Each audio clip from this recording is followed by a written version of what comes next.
filmed my makeup on the train. One of these days, I think I'm going to get stuck on this train. I talk to you, I pack my stuff away, talk to you, and the train is stationary in Liverpool Street, and it says it ends here. And one of these days, I think it will suddenly go, welcome to the train for Glasgow, and it will go the other freaking way before I get off. Get off, girl. Get off. And I leave things because I'm thinking about you and not me. Get off the train, I don't want to go to Glasgow. It's the thing that makes flamingos pink and salmon pink as well.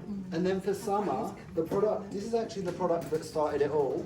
100% squalane oil, Abby's favourite product in the world ever. This is like your SOS, so if you need one product, let's say you're going on holiday, you don't want to take a million different things, this is a dry oil that you can use head to toe. You can love yourself in this. It's amazing for like sunburn, eczema, psoriasis, dermatitis. If you've got porosity from colouring the hair, it's not like other oils. This is, well, you're going to feel it on Saturday, right? It's so lightweight, you can dry quickly after using it. So you can jump out the shower, take 2 pumps of the Squalane oil, and you can put your clothes on. It won't make your clothes oily at all. It's really good on hair.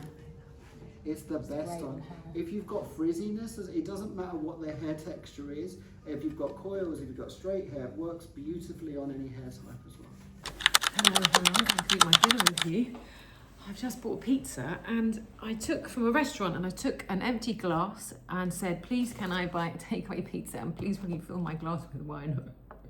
Well, not fill my glass with wine, but I bought myself a glass of wine as well. Oh, look at that. Yummy. I went to a Biossance event today in London and it was so good. We made our own, is it terranium? It is a terranium. I think this is too hot to eat. And I like to roll it. This is probably awful. You'll be saying, no! I like to roll it like that and then eat it like a sort of, I don't know, calzone or something like that. Anyway, went to something called Botanical Brothers in Coal Drops Yard where you can buy a terranium or make your own at the back. Oh, it was so good. And I'd forgotten how brilliant Coal Drops Yard is. I have to eat this. I'm starving. I can't wait. I'm sorry to talk and eat. Somebody messaged me on Instagram once and said, don't talk and eat, it's ugly or something. I thought, gosh, it's a good job I'm not single because I clearly could never have a date with a guy in my life because I'm so ugly when I eat. Anyway, lovely. Coal Drops Yard near King's Cross. Oh, it's so good.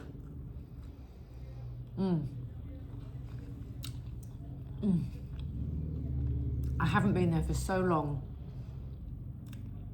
I'm sorry, I just have to eat this.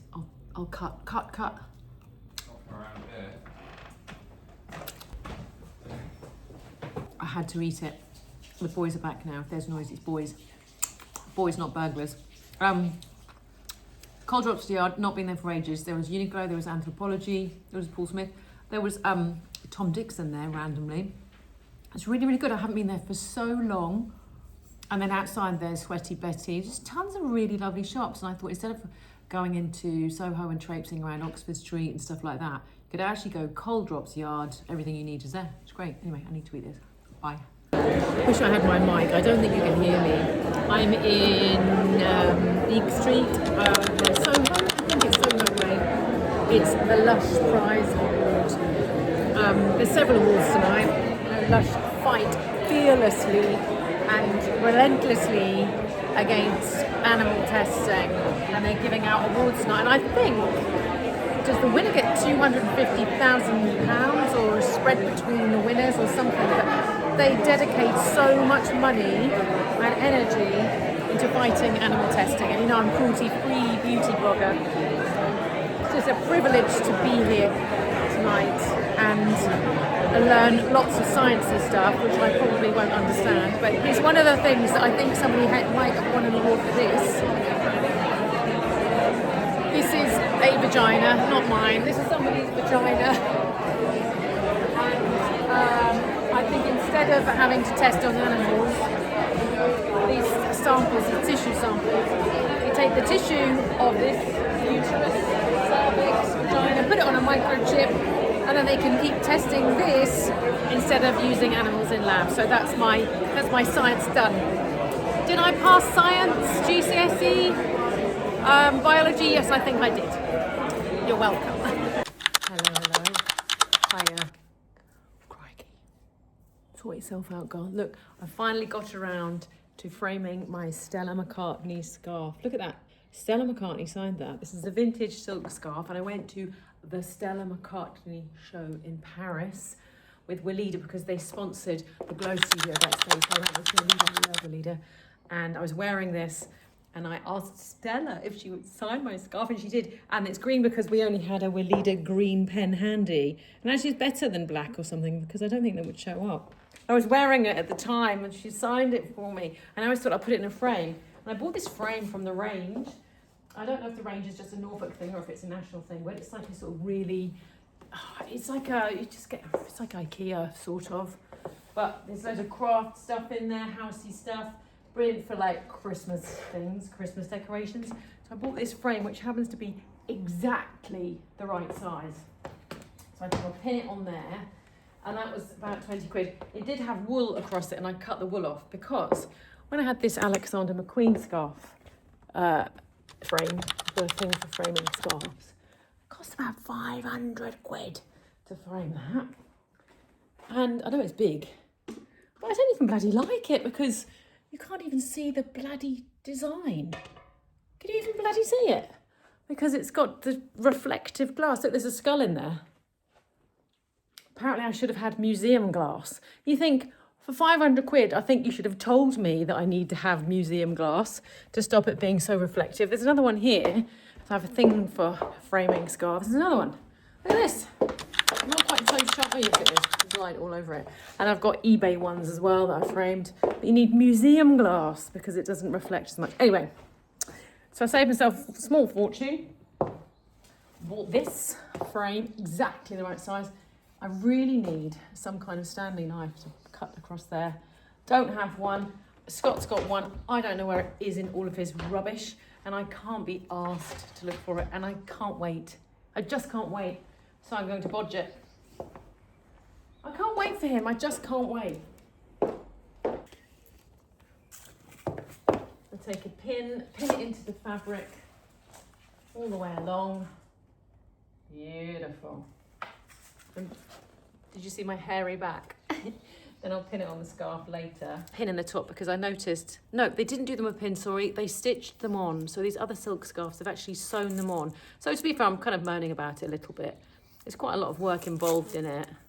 They were about £500 10 years ago. Oh, this is a huge job. I will literally be here all day doing this. This is going to take hours. I don't have the attention span. I've got all the ideas and no attention span. I'll do it flat on the ground actually. Yes, it's a bit dirty where I was wearing it. Maybe I should have washed it. I daren't wash it in case the signature comes off because I don't think it's a Sharpie. I think it was a wipeable Sharpie from memory, so I just daren't wash it. I mean, I'm not crazy for it being signed by Stella, but also I kind of am because I just think she's, God, what a view you've got. I just think she's really cool. She's iconic, isn't she? She's one of our greatest British designers of all time. I just remembered I fell on the treadmill today making an Instagram video. I hurt my knee. Let's have a look at it. Oh shit, look at that. Didn't even realise. I'm so well-hard. I'm well-hard. Oh, get off there. I didn't even realise that I hurt my chicken leg on the treadmill. I was making an Instagram video pretending I was tired on the treadmill to make this video in my head, and I pretended I was tired so much that I actually got into it a bit too much. I'm not an actress. And then I sort of fell off the back of the treadmill and fell over. I thought, bloody hell, that's just sore when I just knelt on it. Ow! I am so hard. I did not even notice. Right. My darling husband bought double-sided sticky tape. What the actual fudge is this? Okay. Okay, let's do that then. My knee is really sore. Ow. Ow. Oh, I'll tell you, this is the most dangerous job I've ever done. Social media content creation is the most dangerous job I've ever done. I'm always hurting myself doing this job because you're thinking about filming and you're not thinking about what you're actually doing most of the time. I've done things like filming skincare that's only supposed to be on for 6 minutes. You're filming a reel, you put it on, start filming, somebody calls, phones you, the doorbell goes, something happens, or you say the wrong thing, and then before you know it, that product has been on your face for 20 minutes and you've burnt your skin. Things like that. I've done other things that are actually quite dangerous. I'm trying to think of what they are. Just like falling off of a bike or falling off of a skateboard, trying to do something and film it at the same time. Because it's me and a tripod. I guess if there's like someone telling you what to do, there's somebody else watching out for that kind of stuff. But when it's just you and your tripod or whatever, trying to do too many things at once or holding the phone, you know, if you were, what can you see? Top of my head. If you were actually filming yourself walking backwards, you can walk into something, whereas if you're walking backwards talking, someone's filming you, they're going to say stop or whatever. So, it's a very dangerous job I do. I'll stick this on here and then hang it up. And actually, I'm filming this for Insta, so hang on. I need to cut you off and film for Insta. I'll see you in a minute, my darlings. This is going to be shite. Scott Howie bought this and it's shite. Hello. I think it's about 10:30 p.m. Is it 11? No, 10:30 p.m. I'm in Norwich train station with all my baggage, waiting for Scott to come and collect me. He's playing paddle, so he's late. What is this obsession everybody has with paddle? I've never played it. I mean, I'm shite at tennis anyway, so I don't. Nobody's invited me to play paddle because of my track record of tennis and anything hand-eye coordination. I'm out. I was sitting in the train station waiting for my ride. It's half an hour away and he hasn't even left yet. So paddle is more important than me. Anyway, where have I been? I've been to a really fab lunch at Hyde, Mayfair, Green Park, opposite the Ritz, kind of. Wow, the food in there is incredible. And it's the most beautiful staircase in London, arguably. Just beautiful. We were upstairs with Neil's Yard, Annabelle, CEO of Neil's Yard. Also family owned. I had no idea that Neil's Yard was still independently family owned.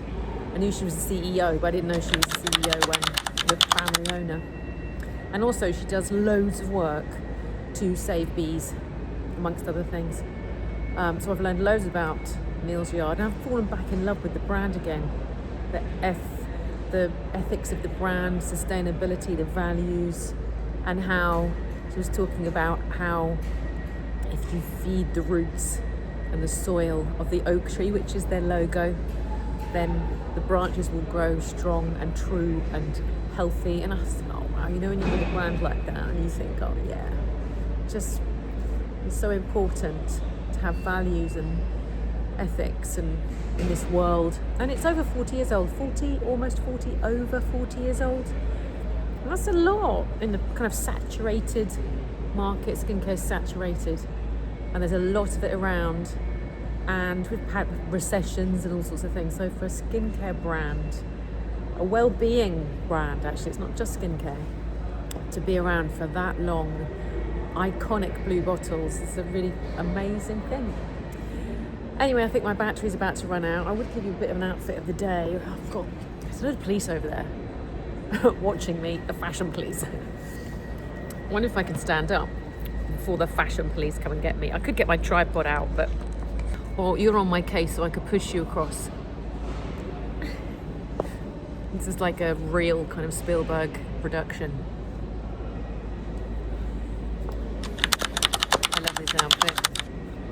bit not suited to me there. I haven't got the waist for it. I think he needs to be like that, and I'm like that, but whatever, I don't care. It's very Jack Sparrowy. I don't care. Huge shoulders, statement suit. Come back to me again like spill po production. Hang on. Okay, outfit of the day. So I've got to sit here for another half an hour. So it's a good job I like my outfit, really. Oh, I could go in the photo booth and take some photos. I haven't been in one of those for a long time. Maybe I will. Or maybe I'll just sit and eat more mince. Did I tell you last week? I think I did. I'm vegetarian and I've done the extra strong mint thing again. Although in my defence, I've had a camera up my nose this week and down to my throat. I've got an ENT issue. It's boring. But that's not an excuse when you're a vegetarian to have extra strong mints. Just forget that they're not vegetarian. Anyway, I again have had a whole packet, so I will probably poo myself at some point. It's got to better hurry up actually before I poo myself, because you know they're a serious laxative. And I did this last week. Some of us need to learn. I actually just need to learn to get something different for my throat. Anyway, come on, Scott. Put the paddle down. Come get me. Hello. I'm not still in the train station. I haven't switched my phone on for a couple of days and thought, hang on a minute, the last time I spoke to you, I was stuck in the train station, stranded, with a load of baggage while my husband was playing a paddle. But actually, he was there sooner than I thought. This find my phone thing, he wasn't working properly. So he literally walked in just after I spoke to you. Anyway, I'm coming on to say hello and thank you for watching my video this week. And what's happened since I've spoken to you last? I saw that Marks and Spencer did a fancy press trip to Ibiza, which I wasn't invited to. You know, you're like, where's my invite? I'm not surprised they don't invite me. I don't really talk about fashion that much. And also, that hotel that they went to, they called it Casa de Compliments or something, didn't they? That's Hotel Petunia. It's like my favourite hotel in Ibiza, or used to be. It's been taken over now, actually, by sort of a bigger company. The first time I went there was years ago, and there was a cat there, and it was called Cancer Cat, because he had a really sore nose, and he had a little name tag that said, I'm on a cancer journey and I'm fine, because I think the hotel guests that stayed there would keep saying, there's something wrong with your cat, and he was called Cancer Cat. And it's a really expensive hotel to stay in. It's beautiful. It was very rustic and authentic in Ibiza, and they've sort of taken it over and given it that sort of contemporary makeover now, but it was so beautiful before. And we paid for a suite, 3 girls, and we had this beautiful lounger outside in the sun that we'd paid a lot of money for. And Cancer Cat curled up in every day. We were like, oh, I know we paid a lot of money for that lounger, but we can't move Cancer Cat. He was so beautiful. And then I went back with Scott a couple of years later, and it wasn't so much for him because it's like foraged food. They used to grow their own food, fresh fruits from the branches at the breakfast or like these wholesome wooden breakfast bowls and things like that. And I'm a bit more of a veggie type than him. So Scott was I want to eat some meat. But they did serve meat. It's not vegetarian, but I'm really into that kind of food. Anyway, I'm waffling. And I saw Cancer Cat. It must have been 2 or 3 years later. And Cancer Cat strolled up, and his nose had really healed, and he had some more fur. It was just so beautiful. Anyway, what was I talking about? Oh, the Marks and Spencer's drop. So I did buy a couple of things from the collection, because I don't know about you, but I see it on socials. And I think when I go in the store, it's really boring. I never see anything like that actually in the store. So I think they need to change that slightly. The last time I went to a store was Marble Arch. I thought, I'll go to Marble Arch. That'll be great. That'll have all of the great stock. And it didn't. But sometimes you get it between deliveries, between seasons and stuff, and it's not quite so good. Anyway, I'm waffling. I saw some of the beautiful creators at the event, and I thought, I bought that. The crochet brown set, I bought it. Don't have it with me to show you. And I bought that and thought, it won't look like that on me. All 5'4" of me with my little chicken legs. And actually, it's really cool. So I think there's something about the cuts that's just slightly, they've tweaked them, a little bit more contemporary, a little bit more modern. Because I've just found that M&S, when I go in the store, I don't really find what I'm looking for. And you get really cool people, sort of tall, leggy people that can just make the clothes look great, even though they're a bit shit. Some people are clothes horses, and they can make anything look good. And I've always thought that they just look very drab on me. And there's something a little bit about the cuts of these clothes. I thought, I think there's just something in there. I can't remember what you call them. The pattern cutting just seems to be slightly different. Maybe they've got a new pattern cutter. Don't know. Anyway, hello and goodbye. Thank you so much for watching my waffle this week. I'm still not into the routine of doing these videos because I live in stories, Instagram, and I talk on stories and think I should have put that on YouTube. And I just need to get my head right. And also I just keep thinking, I've got 2 cameras. I never get the other camera out. It's always in the bottom of my bag. I'm always thinking if I walk around talking, I'm just going to get mugged because I've had my phone taken from me in London before. And I don't think you ever really get over that. And so I'm always quite anxious. Also, I'm just not very good in public. I'm not a show off. I'm just not very good at filming myself. And so I just think I'm better at just sitting and chatting to you in a room like this is where I live, and I love it like that, like mates having a chat. That's where I feel most happy. And you can't be anybody else other than you. You just got to be you in life. Stay true to who you are. That's my motto of the week. Stay true to who you are. Anyway, have a lovely week. Thank you for watching my waffle, and I'll see you next time. Bye.